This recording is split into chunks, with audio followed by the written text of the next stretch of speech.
the most amazing thing is if you had to sell your dog right now and you had to put a price on their head, just based, let's just say you happen to say, I'm good with dogs, but I don't really care for dogs, but I'm going to take minimum wage. That means every time you wait for a track to age, every time you treadmill your dog, you take your dog on a walk, you're cleaning up their poo, whatever.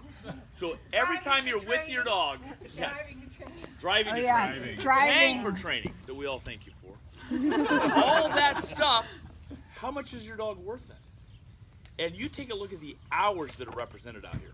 I mean, it is really amazing. I was thinking about that. If you sold your dog, let's say a 5-year-old, for $10,000. That's nothing. No, you're making 50 like cents working an hour. for $5 an hour. Yeah. Not even that. Yeah. I mean, it's. And you would have worn a car. Well, that's why when I started to think of it like that, I'm like, no wonder some really good dogs without issues go for the price they do, because it's like so many hours.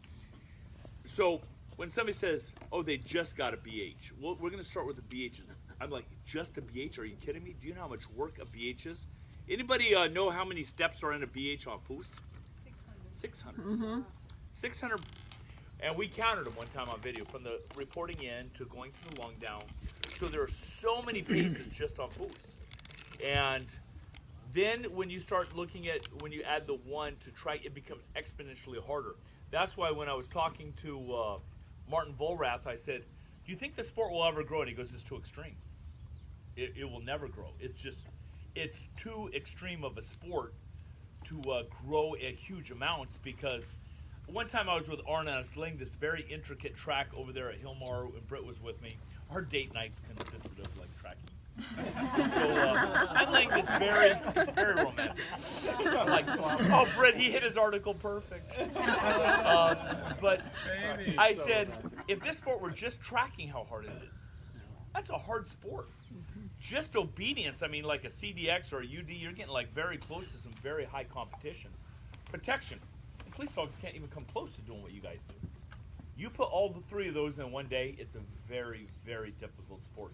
So when Britt and I first came up with this, it was fun, because this is the 4th annual one. I said, how do we honor people without you guys feeling like we bring anything? No, like potluck where you guys bring stuff. How can we honor them for just all the work?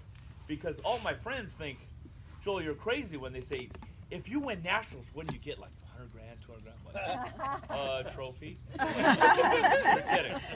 You're doing that for a trophy? I said, there's this inward fight in myself for perfection. And it's always this inward fight. And I tried to think, I could not find a common denominator, save one, where one thing that all of us have in common. Because it's not economic, it's not political, it's not religious. So what's the one thing that we all have? We're all control freaks to a degree. We want to control this dog. And when you have all of the control freaks in one setting, you know, there's always fun, interesting dynamics. But the thing that I like is the amount of hours that all of us spend together. It becomes like family. It really does. Where you're like, this is truly like family. I feel like I could call any one of you and say, I got an issue. Can we talk? Yeah. Can we come out, you know, talk over Starbucks? And I really would hope that you guys would think of us like that, or each other like that. There's the amount of hours. So without further ado, we'll start. You're gonna so the BHs will come up here.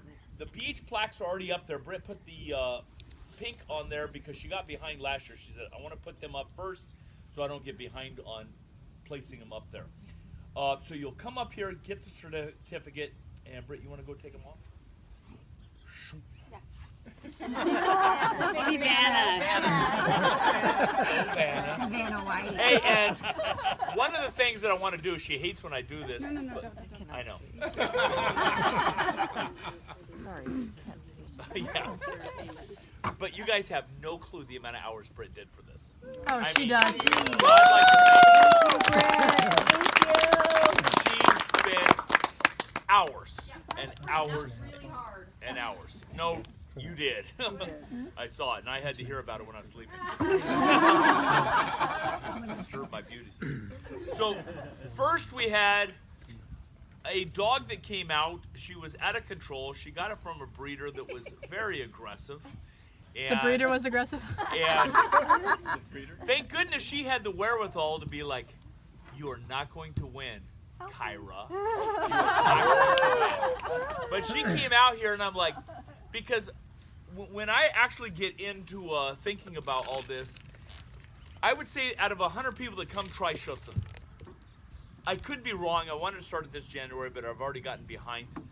I would say probably 1 to 2% get a BH. Maybe 1% a 1. Maybe 0.5. I mean, just people that come out and say, I want to do obedience, and I heard about the sport of Schutzhund. I'm guessing that's the number. So when you guys come out, I'm like, let's see how long this Lady Brooke stays. And it's not that I become pessimistic, but I'm like, how much am I going to invest in you? Because I'll do my job, but I don't know if you're going to be here in 6 months saying, Joel, this is too hard, especially with Kyra, with her strong personality. But Brooke just kept going, and now the dog is getting very close to a 1, like this close, which February, not a 1, but maybe we could do it in February. The tracking, though, is just a little behind. So let's all applaud Brooke.